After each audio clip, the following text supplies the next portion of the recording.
Ja, goedemorgen, broeders, zusters, vrienden. Mogen de Heer ons leiden en zegenen als we nu een klein gedeelte van zijn woord samen gaan bekijken.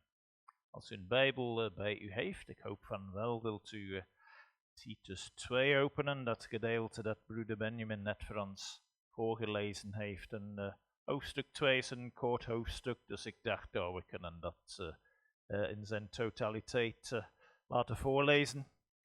Maar de prediking wordt gebaseerd op de versen 11 tot en met 13. Nu, we zitten nu in de maand december en wij benaderen geleidelijk langzaam het einde van nog een jaar. Kan een beetje schrikwekkend zijn, ja. Maar dat is een feit.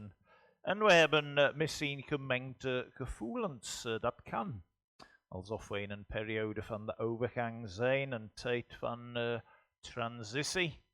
Kijken terug naar dit jaar, een beetje vooruit geleidelijk naar het volgend jaar.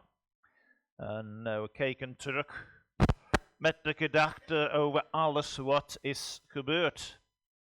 Maar we kijken ook vooruit met hoop, met verwachting.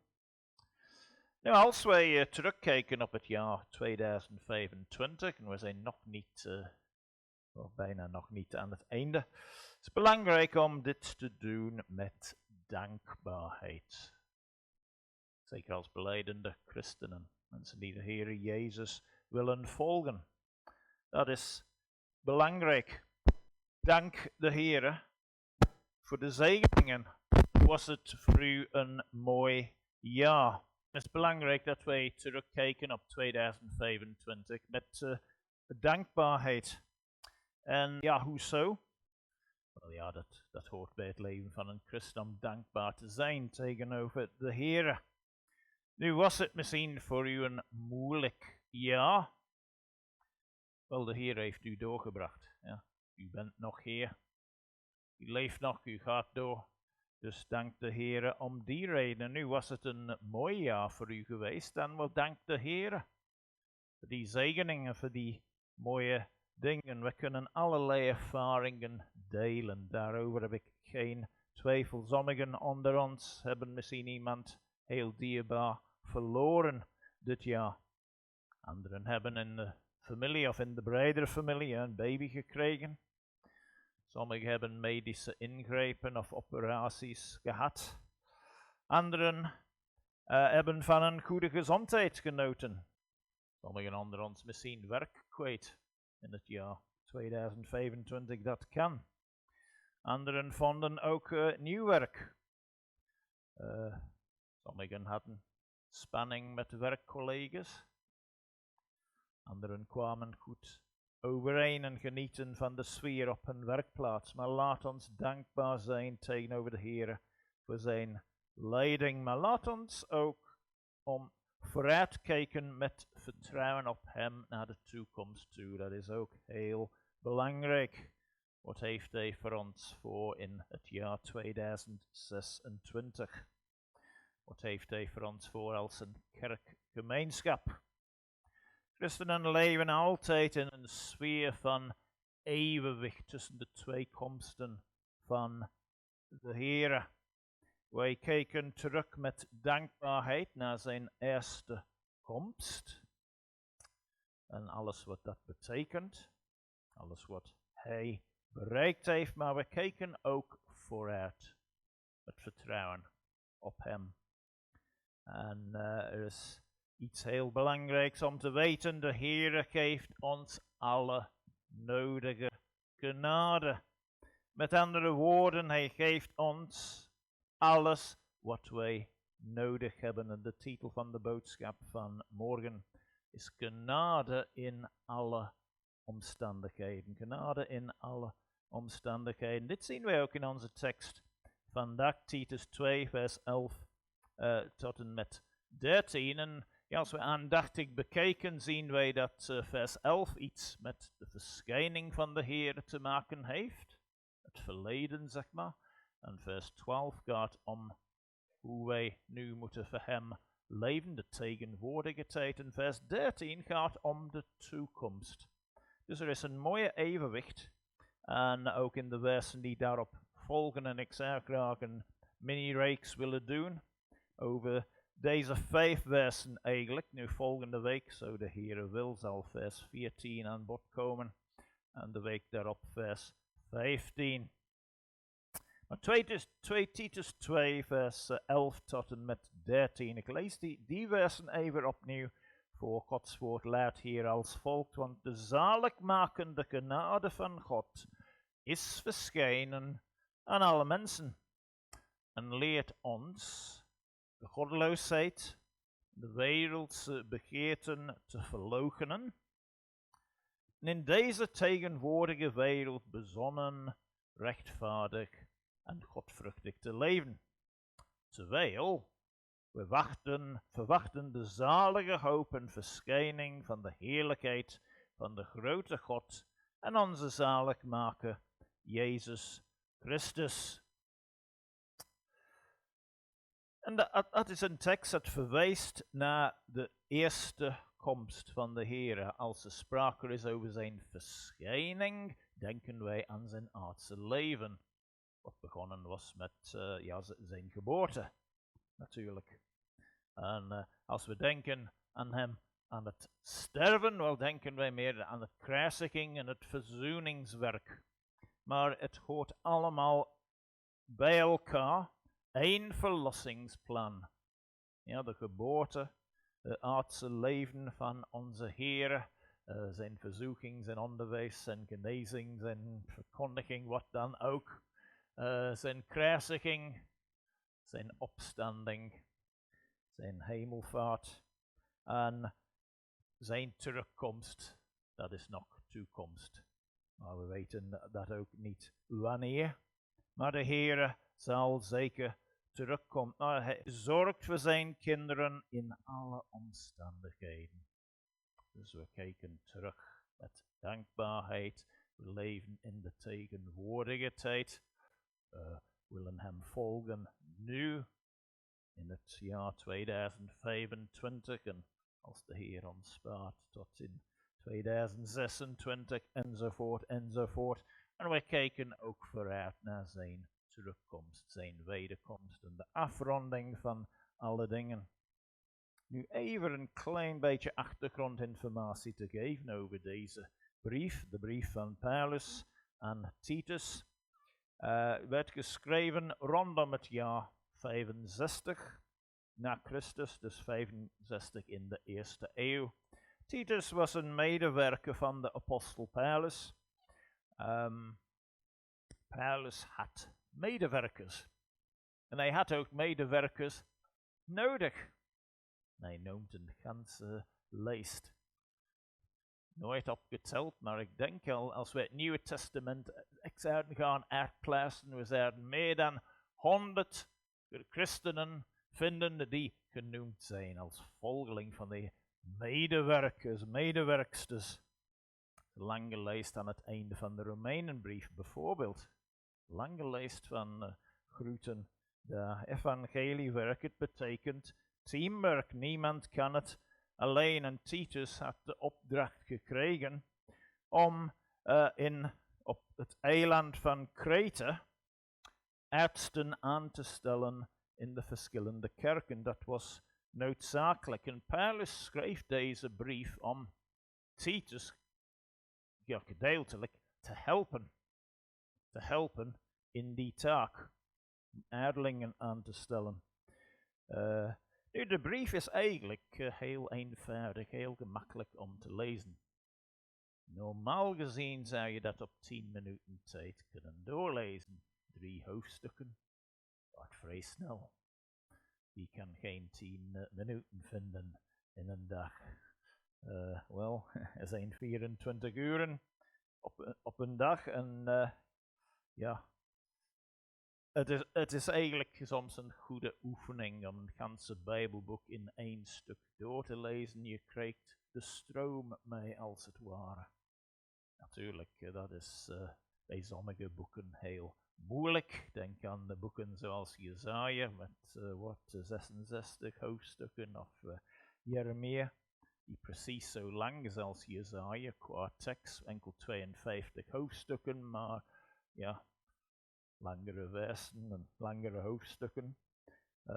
Dus dat is moeilijk misschien met een langere boek, maar toch de moeite waard. Als je wat tijd voor heeft in één stuk. Maar met kortere boeken moet dat wel realistisch zijn. En dat is goed om de volledige stroom te krijgen, de boodschap in één keer.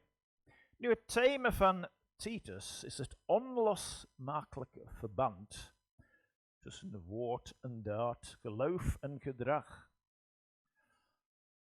En er zit een bredere toepassing daar.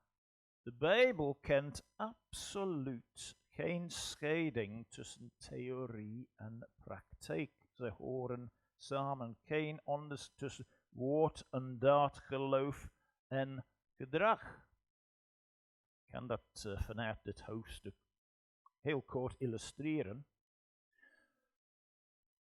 Als wij hoofdstuk 2 volledig bekijken, we gaan dat nu niet doen vanmorgen, maar we noteren het begint met de oproep, maar u, Titus, u spreekt wat bij de gezonde leer past, bij de leer. Ik ga iets over de leer vertellen dan. En wat zegt hij? Wat schrijft hij verder? Wel, eigenlijk wat hij vertelt in de versen die daarop volgen, het gaat allemaal met levensstijl, met gedrag, ingesteldheid. We lezen dat woord leer in het begin in vers 1 en we zouden direct denken, we krijgen een of andere theologische uitleg hier met de doctrine. Ja, die zijn belangrijk, maar hoe zit het in de praktijk? De leer moet zijn uitwerking vinden in het dagelijkse leven. En dat verschil is er niet in de Bijbel tussen theorie en praktijk. Wat de Heere God zegt, hij wil dat zien uitgewerkt in de praktijk.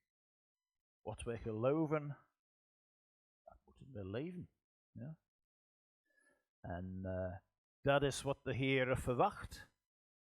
En ja, ik herhaal mezelf met een illustratie hier een beetje. En ik spreek misschien meer de jongere mensen aan in dit verband. Maar heeft u een lievelingspredikant op het internet? Nou, op zich niets mis daarmee. Maar heeft u die persoon ooit persoonlijk ontmoet? Heeft u ooit een gesprek met hem gehad? Weet u iets over zijn gezinssituatie, zijn levensstijl? Naar alle waarschijnlijkheden zijn de antwoorden op die vragen nee. Dus u kent die persoon helemaal niet. En pas op. Ik geef wel toe, ja, ik luister ook soms naar predikingen op het internet. En ja, ik heb ook een aantal predikanten die ik misschien onder mijn lievelings zou noemen. Maar in ja, heel wat gevallen zijn ze wel broedersmannen die ik persoonlijk ontmoet heb. In het algemeen. Niet allemaal. Niet allemaal. Wat wil ik hier zeggen? Let op. Je kunt naar iemand luisteren als je niets weet over zijn levensstijl. Hoe weet je dat hij bijbels is? Hij kan mooie woorden vertellen. Woorden die bijbels klinken, maar hoe is het met zijn leven? En dat is een stap in het onbekende. En wat wil ik hier zeggen? Wel, we hadden een beetje dat conflict in de tijd van COVID. Veel moest online gebeuren en dat was noodzakelijk voor een tijd. Maar er zijn christenen die de gewoonte ontwikkeld hebben vanuit die tijd om gewoon thuis te beleven op de zondag en gaan niet meer naar een kerk. Ze zoeken iets online op, volgen een dienst via livestream. Dat is geen vervang voor aanwezig zijn in je plaatselijke gemeente. Dat is geen vervang.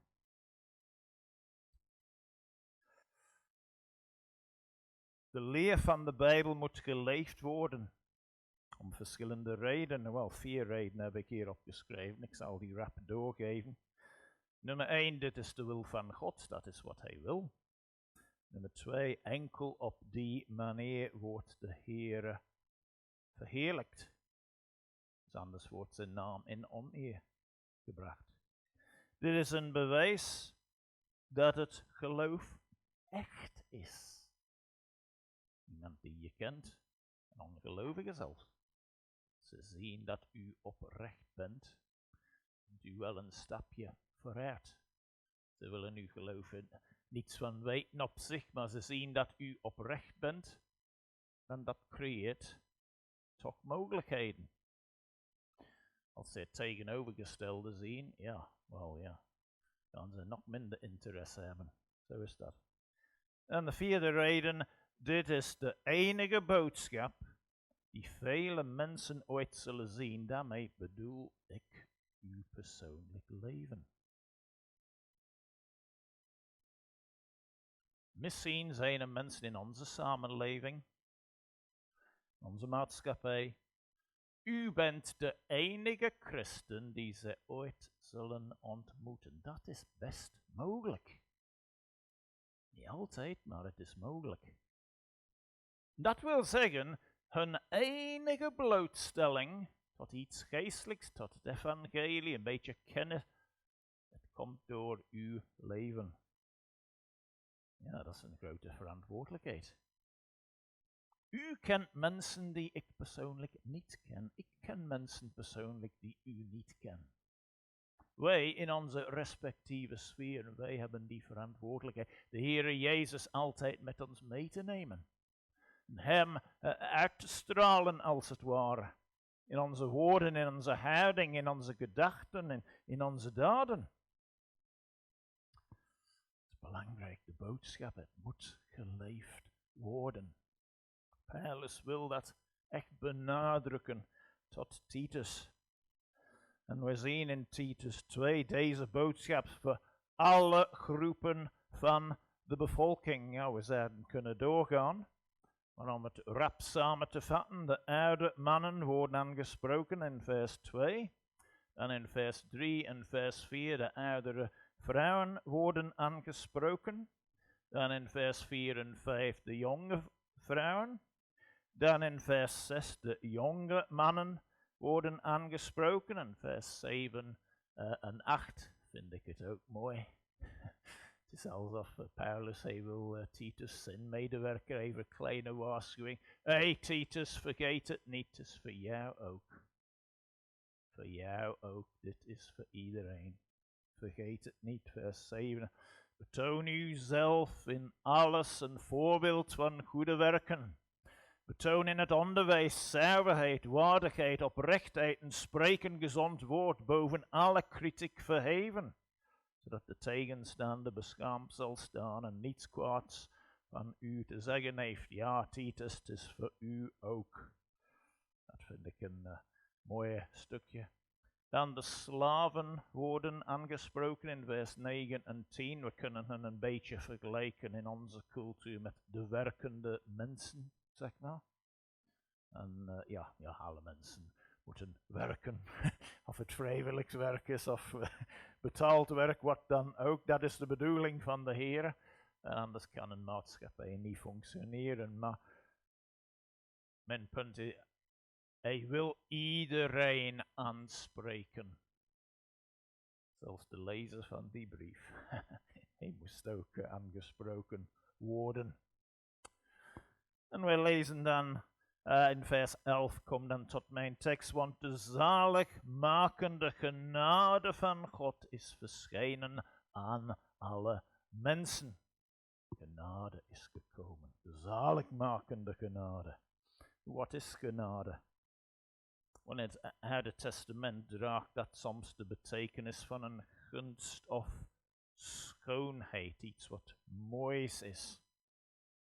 Noach vond genade in de ogen van de Heere.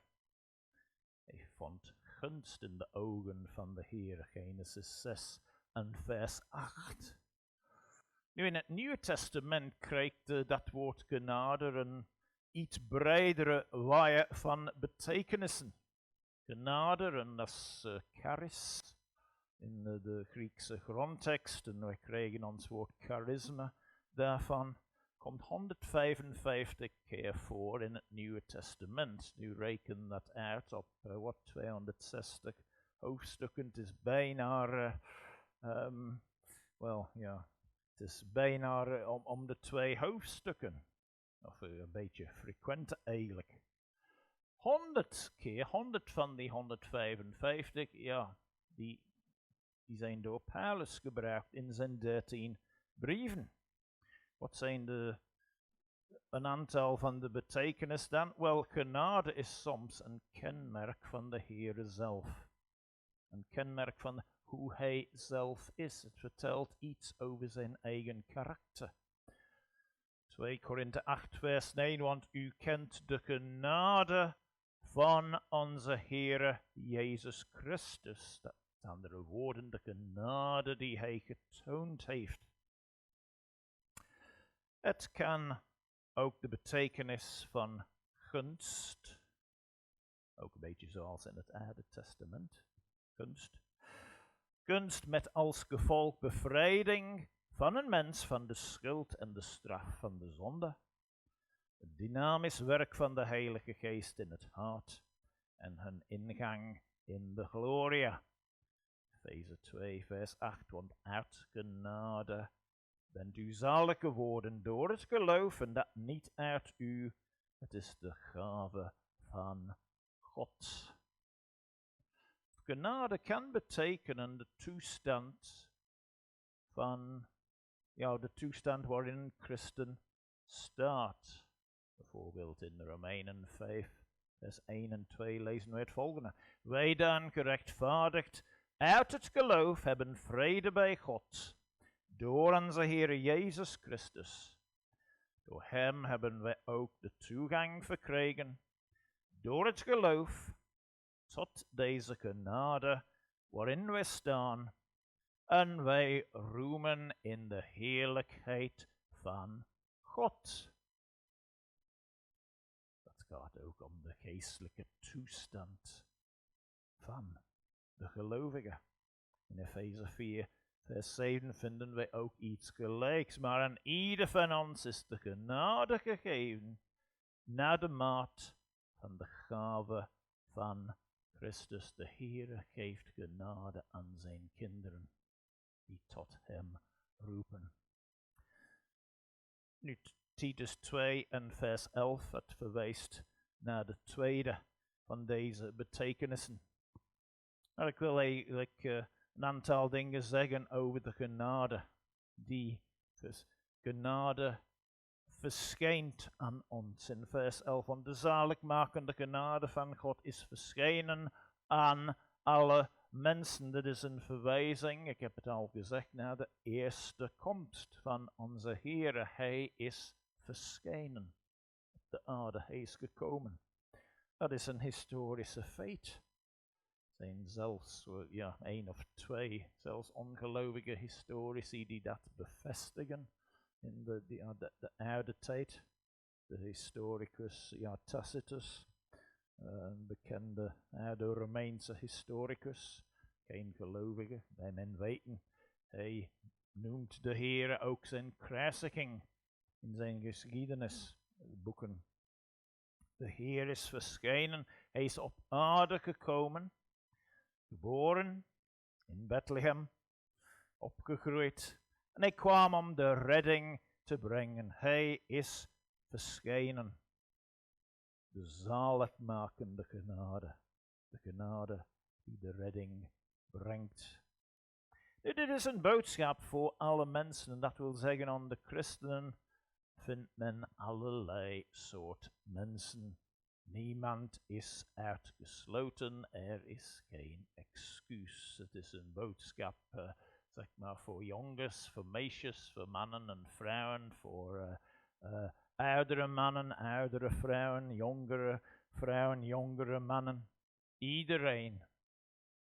Iedereen wordt aangesproken. En zoals ik al gezegd heb, Titus hoorde ook bij. Paulus, hij wijdt 2 versen specifiek aan Titus persoonlijk. Genade verschijnt aan ons. De genade van de Heere Jezus is verschenen op deze aarde. Maar genade doet nog iets. En mijn tweede punt, genade onderwijst ons, vers 12. En, ja, die is verschenen. En leert ons goddeloosheid en de wereldse begeerten te verloochenen. En in deze tegenwoordige wereld bezonnen, rechtvaardig en godvruchtig te leven. Leert ons. Dat is iets wat tijd nodig heeft. Als je iets wilt leren, moet je meestal tijd ervoor investeren. Je wilt leren om een muziekinstrument te spelen, betekent dat noten leren lezen en wat oefenen. En misschien klinkt dat een ganse tijd eerlijk gezegd vreselijk, maar misschien komen de buren bijna tot het punt om te komen klagen. Oh, kun je even pauzeren alsjeblieft? Wel, zo gaat dat in het begin, maar als je volhoudt wordt het beter. Ja. Ik ben de laatste maanden bezig geweest om proberen mijn Nieuwe Testamentische Grieks op te frissen. Vraagt een beetje inzet. Ik heb dat veel te lang laten verrusten. Zelfs met de Hebreeuwse taal in het Oude Testament. Dat vond ik nog moeilijker om te leren al die jaren geleden. Nou, het vraagt tijd, het vraagt inzet, het vraagt toewijding. Relaties vragen tijd. Stel voor, als een jonge man en jonge vrouw, ze hebben verkering. En ze hebben nooit tijd voor elkaar.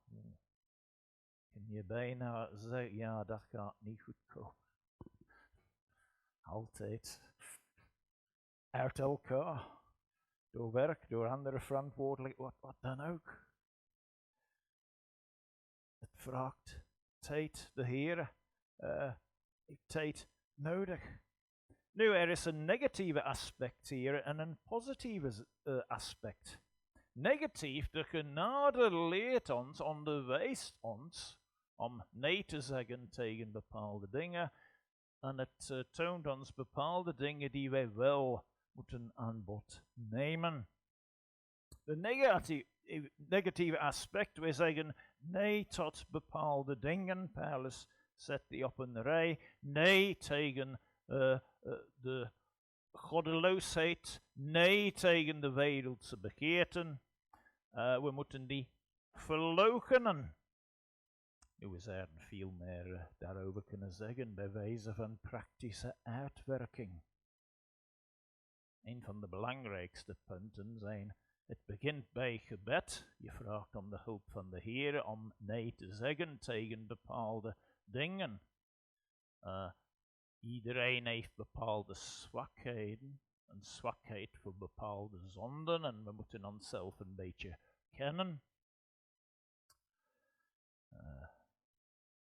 Als u geneigd bent om een beetje te veel te eten, noem maar iets, dan let op als u naar de supermarkt gaat, beter misschien een maaltijd eerst opeten, zodat u niet in de verzoeking komt om te veel te kopen. En dat is gewoon, en let op met ook al die kookprogramma's op de televisie. Ja? Dat kan een afleiding, nu ik noem enkel één praktisch voorbeeld daar. Nu, als dat uw zwakheid is, uw bepaalde, let daarmee op. Vraag om de hulp van de Heere en maak de beslissing vooraf wat je gaat doen onder die omstandigheden. Dat is een hulp om nee te zeggen tegen bepaalde dingen. Zijn er plaatsen die u beter niet zou bezoeken?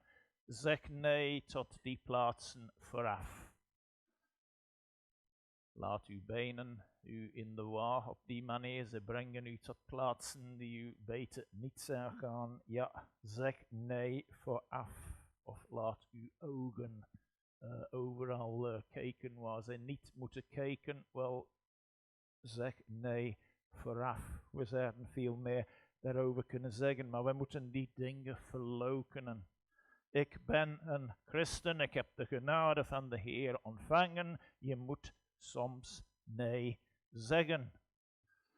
Wereldse dingen, wereldse amusementen, entertainment. Nu, allerlei immoraliteit in de... Nou, wat is uw reactie daarop? Vindt u dat een gruwel of vindt u de dingen aantrekkelijk? Ja.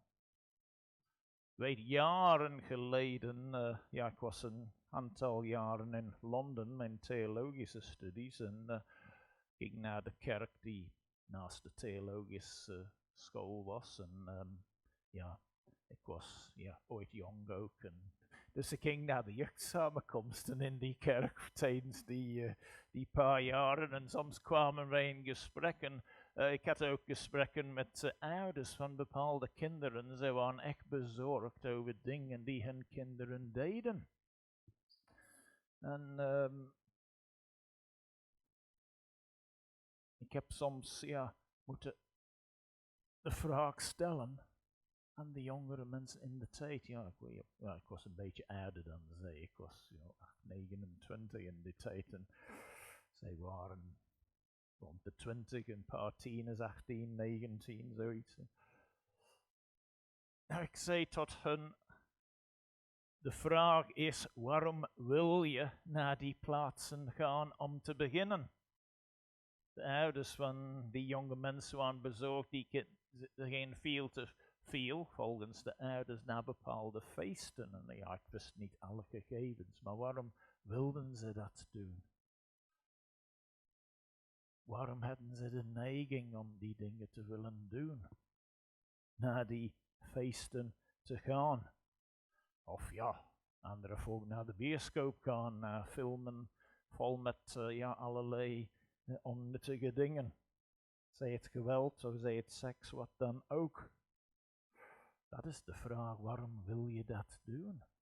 Waarom heb je het verlangen om dat te doen? Dat is de eerste, in plaats van een regel, doe dit niet, doe dat niet. Regels zijn soms noodzakelijk, ze hebben een plaats, maar het begint bij je hart. Waarom? Waarom wil je dat doen? Dingen die vreselijk zijn voor de Heer, moet u als christen ook gruwelijk vinden. En verloochenen en vermijden. Genade onderwijst ons. Wat is de toestand van ons hart, van mijn hart, van jouw hart? Er is ook hier een positief aspect. Positieve aspect.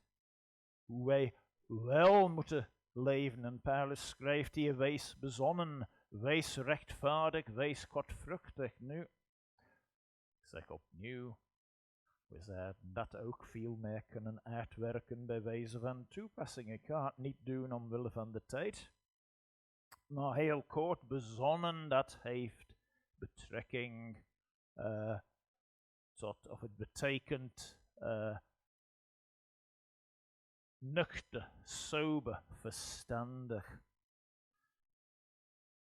Geen domme dingen doen. Dingen goed doordenken. Dat is te maken, bezonnenheid. Dat heeft te maken met onszelf, ons eigen karakter, wie we zijn. Rechtvaardig, dat heeft ook te maken met anderen. Hoe zij ons zien en beseffen, wat zij vinden van ons leven. Het gaat om oprechtheid. Het gaat om eerlijkheid. Zelfs ongelovigen, zij respecteren als je oprecht en eerlijk bent. Ze weten dat en ze merken dat. Win je tenminste een beetje respect. Misschien geen liefde, maar respect wel. Dat is ook zo. En dan godvruchtig. Dat heeft te maken met de Heere natuurlijk. En het woord zegt het zelf. Godvruchtig. Vrucht brengen. Ja. Vrucht voortbrengen voor de Heere. Voor God. Draagt u vrucht voor de Heere? Of mag ik het anders uitleggen? Leeft u zoals de Heere dat wil? Stelt u zelf op de proef. Genade onderwijst ons om nu in de tegenwoordige tijd in deze wereld te leven. En vers 12 geeft ons richtlijnen. Nou, we kijken ook uiteraard naar de toekomst. En in vers 13 zien wij iets wat betrekking heeft tot die toekomst. En mijn derde en laatste punt, genade bereidt ons voor. Het bereidt ons voor. We hebben een toekomst. Een toekomst. Nu, het is wel zo, sommige Bijbels eindigen de zin na vers 14. Ja, in mijn Bijbel, de herziene, staat er eindigt de zin bij vers 13. Ja, dat is gewoon een gesprekspunt. Maar ik heb dit zo opgesplitst dat ik vanmorgen enkel vers 13 neem. We kijken vooruit met vertrouwen en verwachting, terwijl wij verwachten de zalige hoop en verschijning van de heerlijkheid van de grote God en onze zaligmaker Jezus Christus. Wie is onze hoop? Wel, de Heere God zelf is onze hoop. Die is één God. En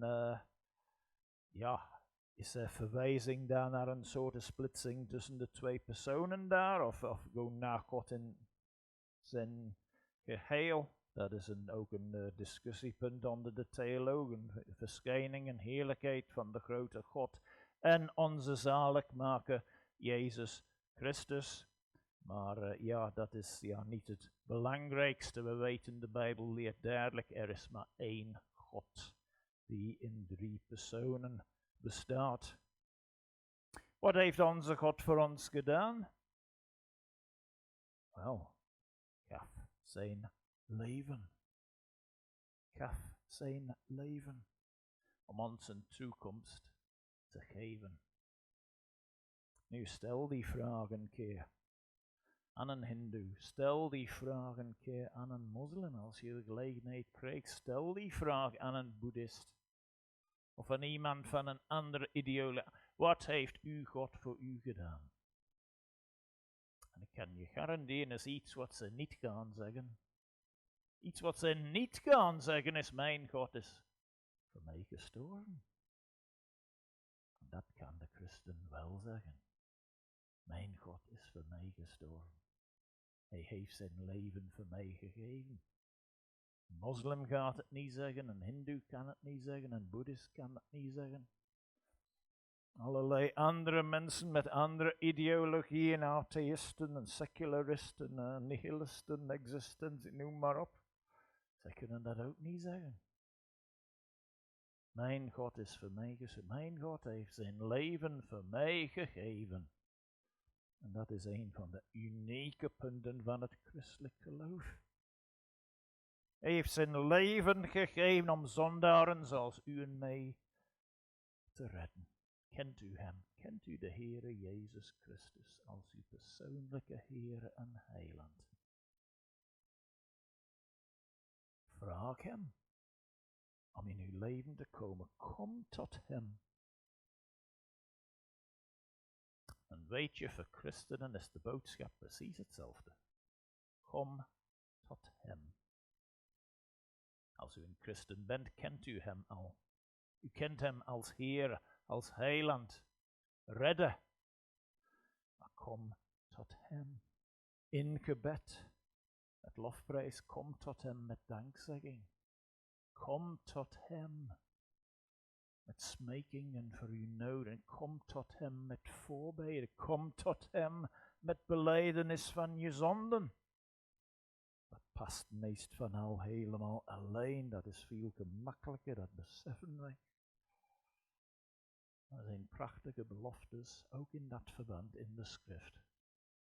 De Heere geeft ons genade. Hij geeft ons allen genade. Alle genade wat we nodig hebben. Bewaar je hart. Leef voor hem, aanbid hem. En wees ijverig in goede werken voor hem.